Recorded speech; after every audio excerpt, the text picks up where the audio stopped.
शेर सिंह, कुछ कीजिए, ये भेड़िया हमें खत्म कर देगा। इसके कानून सब बेमतलब हैं, बिना किसी कारण का टैक्स फालतू है, वो तो बस अपना बदला पूरा कर रहा है। मुझे मालूम है, मगर 10 सालों तक हम कुछ नहीं कर सकते। 10 सालों बाद ही चुनाव हो सकता है, उसके पहले हम कुछ नहीं कर सकते। सभी जानवर मायूस होकर वहां से चले जाते हैं। एक जंगल में चारों तरफ शोरगुल था। सभी की जुबान पर बस एक ही बात थी। शेर के राज को पूरे 10 साल हो चुके हैं और जंगल के कानूनों के हिसाब से मुझे लगता है कि जल्द ही शेर सिंह नए राजा के लिए चुनाव का आयोजन करेंगे। अरे हाँ भाई, मेरा तो मन बहुत ही व्याकुल है। कौन कौन इस बार नए नेता खड़े होंगे, ये सोच सोच के तो शरीर में कपकपी सी आ रही है। कपकपी? ऐसा क्यों भाई? आखिर तुम क्यों डर रहे हो? क्योंकि मैंने सुना है सबसे दुष्ट और धूर्त भेड़िया इस बार राजा के पद के लिए आवेदन देगा। अगर वो राजा बन गया तो तबाही आ जाएगी या तबाही। तुम सब चिंता मत करो, हर बार की तरह इस बार भी राजा सबसे पूछकर ही बनाया जाएगा। जिसके पक्ष में जो ज्यादा होगा वो राजा बन जाएगा। और ऐसे भी इस भेड़िए को तो कोई पसंद भी नहीं करता, तो फिर उसका राजा बनना तो तुम सब भूल ही जाओ। सही बात है, हमें ज्यादा सोचना नहीं चाहिए। उनकी बातें भेड़िया और उसका साथी लकड़भग्गा बड़े ध्यान से सुन रहे थे। अरे मुझ में क्या कांटे लगे हैं जो सब मुझसे नफरत करते हैं। अरे भाई, ये सब आपसे जलते हैं, आपकी ताकत से खौफ खाते हैं, सोचते होंगे कि आप उनसे कितने आगे हैं। सही बोल रहा है, एक बार राजा बन जाने दे, फिर इन सब का ऐसा हाल करूंगा कि पीने के लिए पानी, खाने के लिए भोजन को तरसेंगे। इन पर इतना टैक्स लगाऊंगा कि मुझसे रहन की भीख मांगेंगे और मैं फिर उन पर और टैक्स लगाऊंगा। पहले राजा तो बन जाइए भाई। आपने सुना नहीं, राजा वही बनेगा जिसके पक्ष में ज्यादा से ज्यादा जानवर होंगे। हमारे पक्ष में तो आप और मैं ही हैं, बाकी तो हमें कोई भाव ही नहीं देता। तू चिंता मत कर छोटू, मेरा नाम भी कलिया है, कलिया। कुछ न कुछ तिगड़मबाजी करूंगा और इस जंगल का नया राजा बन जाऊंगा। झुकूंगा नहीं साला। शेर सिंह सभा ले रहा था। हर बार की तरह इस बार भी हम नया राजा चुनेंगे। राजा बनने के लिए जो भी उम्मीदवार हैं, वो अपना अपना नाम ले सकते हैं। क्या आप इस बार राजा बनने के लिए चुनाव नहीं लड़ेंगे? नहीं, मेरे 10 वर्ष पूरे हो चुके हैं। जंगल नियम अनुसार इसे हमें बदलना नहीं चाहिए, इसलिए जो नए नए उम्मीदवार हैं वो आगे आए।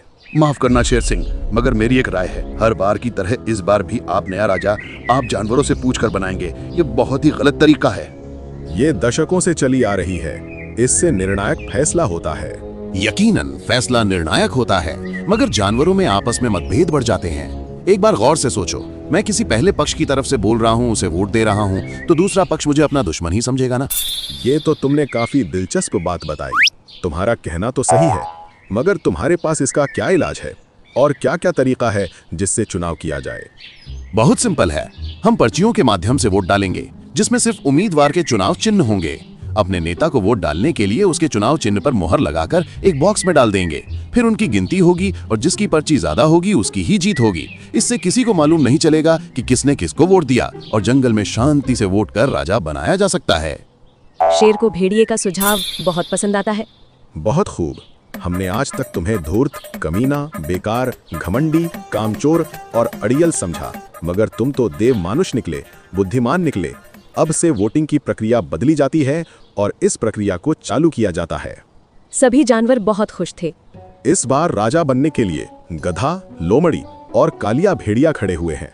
कुछ दिनों बाद वोटिंग बॉक्स आ जाएगा, फिर चुनाव किया जाएगा। भेड़िया उस रात कुछ प्लान बनाता है। भाई, आपने ये कैसा चाल चला है? मुझे तो कुछ समझ नहीं आ रहा है, ये सब करके हमें क्या फायदा होगा? मेरी बात ध्यान से सुन, जंगल में गधे को ज्यादा वोट मिलेगा क्योंकि उसे जंगल में ज्यादा पसंद करते हैं। लोमड़ी को भी मिल सकता है, मगर वो थोड़ी लालची है। मगर भाई हमारा क्या, हमें तो जंगल की परछाई भी पसंद नहीं करती। हमें कौन वोट देगा? हमें चोरी करनी है, हमें वोटिंग बॉक्स को चुराना है। उसकी जगह में दूसरा बॉक्स रखेंगे जिसमें सिर्फ हमारी ही पर्ची ज्यादा होगी और जब गिनती होगी तब हमारी ही जीत होगी। अरे वाह भाई, कमीनापंती में तो आपका जवाब नहीं है, मानना पड़ेगा। आप काफी बड़े कमीने हैं। तू तारीफ कर रहा है या मेरा मजाक उड़ा रहा है? तारीफ कर रहा हूँ भाई, तारीफ कर रहा हूँ। कुछ दिनों बाद वोटिंग बॉक्स लाया गया। सभी जानवरों ने बारी बारी से वोटिंग किया। आज की वोटिंग पूरी हुई। कल इस वोट को गिनकर फैसला सुनाया जाएगा। आप सभी कल तक का वेट कीजिए, जल्द ही फैसला हो जाएगा। भेड़िया और लकड़बग्घा इसी मौके के तलाश में थे और रात में दबे पांव गुफा में पहुंचे और बॉक्स को चुराकर उसके स्थान पर दूसरा बॉक्स रख दिया। अगले दिन हम अभी इस बॉक्स में गिनकर बताते हैं कि किसको कितना वोट मिला है। आप सभी इंतजार कीजिए। मुझे बहुत ही हैरानी हुई है। मुझे समझ नहीं आ रहा है कि मैं कैसे बताऊं। बताइए महाराज, क्या बात है? साफ साफ बोलिए। 400 वोट गधे को मिला है और 450 वोट भेड़िए को मिला है, और इसी कारण भेड़िया इस वोट में आगे है और अब अगला राजा भी बनेगा। सभी हैरान परेशान हो गए, मगर नियम अनुसार भेड़िया को नया राजा बनाया गया। भेड़िया को मानो इसी चीज का इंतजार था। राजा बनते ही भेड़िए ने अपना रंग दिखाना शुरू कर दिया। जिन्होंने मुझे वोट दिया है, मैं उनका तहे दिल से शुक्रिया अदा करना चाहता हूँ। मुझे आप सभी ने जिताया है। मैं भी आपके लिए कुछ ना कुछ जरूर करूंगा। मैं इस जंगल में नया कानून बनाने वाला हूँ। आप सभी को इस जंगल की भलाई के लिए मुझे टैक्स देना होगा, यानी कि कर चुकाना होगा। उस टैक्स से मैं जंगल का निर्माण करूंगा। क्या किसी को कुछ पूछना है? ये गलत है। जंगल में तुम आखिर क्या बनाओगे? यही पेड़ पौधे हैं, नदी है, जंगल है, और इसमें तुम क्या ही बना लोगे? चुप हो जा। मैंने जो कहा है वो मेरा आदेश है। मैं राजा हूँ। जो भी मैं बोलूंगा वही कानून होगा। मेरे नियम का पालन किया जाएगा। भेड़िया अब जंगल में अत्याचार मचाने लगा। सभी जानवर कुछ दिनों में ही परेशान हो गए। शेर सिंह, कुछ कीजिए, ये भेड़िया हमें खत्म कर देगा। इसके कानून सब बेमतलब हैं। बिना किसी कारण का टैक्स फालतू है। वो तो बस अपना बदला पूरा कर रहा है। मुझे मालूम है, मगर 10 सालों तक हम कुछ नहीं कर सकते। 10 सालों बाद ही चुनाव हो सकता है, उसके पहले हम कुछ नहीं कर सकते। सभी जानवर मायूस होकर वहां से चले जाते हैं। देखते ही देखते 5 साल बीत जाते हैं, मगर भेड़िया का आतंक आज भी जारी था। फिर सब शेर के पास जाते हैं। अब बहुत हुआ। इस राजा को हमें इस जंगल से बाहर करना ही पड़ेगा, वरना हम जीवित नहीं रह पाएंगे। कुछ तो करना ही होगा। एक ही रास्ता है, तख्ता पलट। इस भेड़िए को हमें विवश करना होगा ताकि इस जंगल में दोबारा वोट हो सके। क्योंकि मुझे पिछले वोटिंग में कुछ गड़बड़ नजर आ रही है, इसलिए मैं जो कहता हूँ वैसा ही करना। शेर उनको अपनी योजना बताता है। योजना अनुसार सभी भेड़िए के पास पहुंचे। तुम सब यहाँ क्या करने आए हो, और वो भी इतनी संख्या में? हम सब तुम्हें गद्दी से हटाने आए हैं। हमें जंगल में दोबारा चुनाव करवाना है। तुम सब पागल हो गए हो क्या? 10 साल बाद मुझे हटाया जा सकता है, इसके पहले कोई भी मुझे नहीं हटा सकता। हमें मालूम है, इसलिए अगर तुम दोबारा चुनाव के लिए नहीं मानते तो हम सब जंगल छोड़कर चले जाएंगे। फिर सिर्फ तुम ही इस जंगल में अकेले रह जाओगे। अरे भाई, ये सब तो पूरी तैयार होकर आए हैं। अगर हमने मना किया तो सबके सब जंगल छोड़ देंगे, तो फिर हम किसका शिकार करेंगे, क्या खाएंगे? बात तू सही कह रहा है। ऐसे भी दोबारा चुनाव होगा तब भी हम ही जीतेंगे। वहीं पैंतरा आजमाएंगे, इन्हें दोबारा मूर्ख बनाएंगे। ठीक है, मैं दोबारा चुनाव के लिए राजी हूँ, मगर मेरी एक शर्त है। दोबारा उसी तरह ही चुनाव होगा जैसा पिछली बार हुआ था। सभी जानवर शेर सिंह के पास पहुंचे और सारी बात को बताई। शेर ने चुनाव की तैयारी करनी चालू कर दिया। जैसा चुनाव चल रहा था वैसा ही चुनाव करवाया गया। सभी जानवरों बारी बारी से वोट दिया और वोट बॉक्स को शेर सिंह अपने साथ ले गया। रात हो गई है, हमें अपना काम करना चाहिए।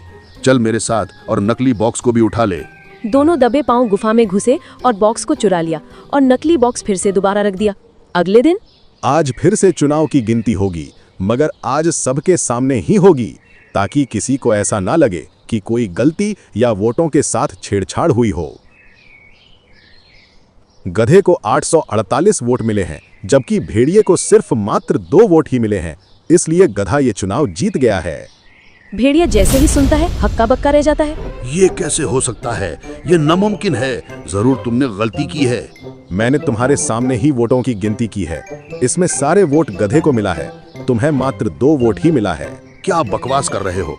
मैंने सभी वोट अपने नाम का डाला था, तो फिर ये सारे वोट गधे को कैसे मिल सकते हैं? इसमें सिर्फ मेरा ही पर्ची है। रात भर मैंने इसमें अपनी पर्ची डाली है। गुस्से में भेड़िए ने सच बोल दिया था। सभी जानवर उससे पूछने लगे, तुमने वोट बॉक्स के साथ क्या किया है? हमें सच सच बताओ भेड़िए, वरना अच्छा नहीं। ये कुछ नहीं बताएगा, मैं बताता हूँ। ये मेरी गुफा में आए थे और असली चुनाव बॉक्स को चुराकर नकली बॉक्स को रख दिया, मगर इन्हें मालूम नहीं था। मैंने भी इन पर नजर रखी हुई थी और मैंने भी नकली बॉक्स रखा था जो पूरी तरह खाली था, जिसे ये उठा के ले गए। ये झूठ बोल रहा है। मैंने ऐसा कुछ नहीं किया। मैं निर्दोष हूँ। हमें सब मालूम है भेड़िए, कौन सच्चा है और कौन झूठा है। अब गधा महाराज ही असली दोषी को सजा सुनाएंगे। मैं राजा होने के मुताबिक ये फैसला सुनाता हूं कि भेड़िए को आजीवन इस जंगल में चुनाव नहीं लड़ने दिया जाएगा और भेड़िया जीवन भर जो इस जंगल में राजा बनेगा उसकी सेवा करेगा, उसका दास बन के रहेगा। आपकी तो वाट लग गई भाई। आपने तो खुद के पैर में कुल्हाड़ी मार दी, मगर मैं नहीं फंसूंगा। मैं तो चला भाई। आप कहाँ जा रहे हैं जनाब? अभी तो आपका हिसाब करना भी बाकी है।